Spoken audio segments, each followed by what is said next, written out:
ceasefire in the southern city of Sweida following days of bloodshed.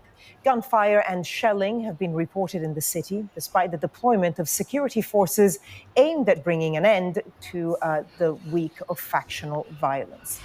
For more on this, I'm joined now by Haid, consulting fellow in the Middle East and North Africa program at Chatham House. Sir, thank you so much for joining us here on Sky News. First of all, this ceasefire, it was undoubtedly good news when it was announced. It doesn't really seem to be holding. What do you make of it? True, because the ceasefire has only addressed the fighting between the Druze community or Druze factions and the official security forces affiliated with Damascus. But what we have seen later is that tribal forces from across the country mobilized themselves and headed to Sweida, and they are now currently fighting the Druze factions there.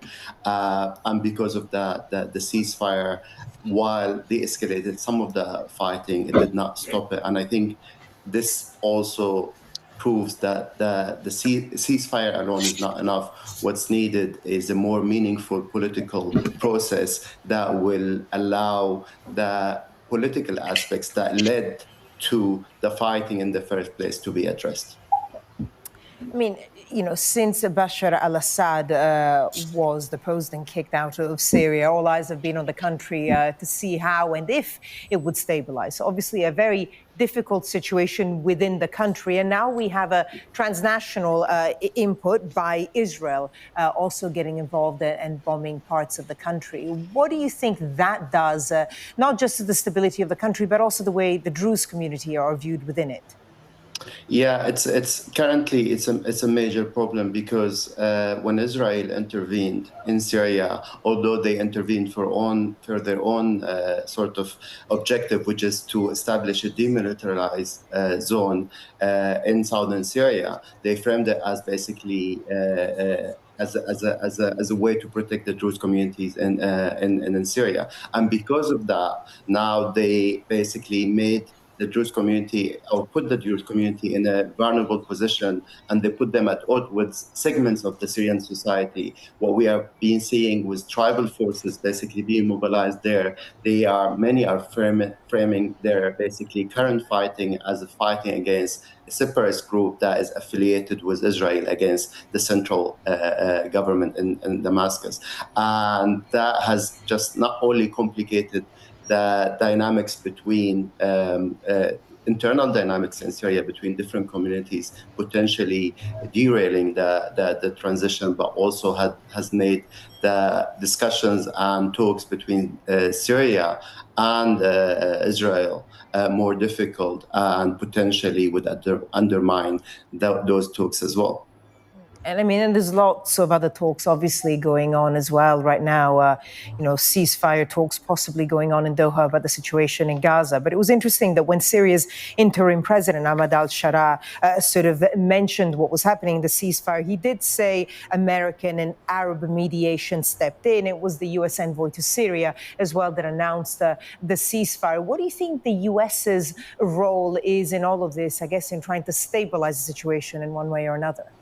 Exactly. The U.S. has been trying to lift sanctions and basically create an enabling environment for the transitional process to be successful. However, we have not seen enough efforts in order to really provide a genuine sort of support to a new process that will address the root causes of the problem. The ceasefire has, again, de-escalated some of the fighting, but what's needed right now is to take advantage of that sort of first step in order to start a political process that will overcome the intercommunal tension, sectarian sort of tension across the country, and would allow the different communities to rally around the transitional government and feel represented and protected by that government.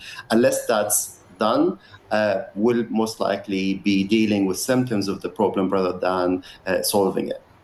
I mean, considering, first of all, Syria's history and also what we've seen since the fall of Bashar al-Assad, what you're saying is quite ambitious to get over a lot of those, interfaith or intergroup tensions.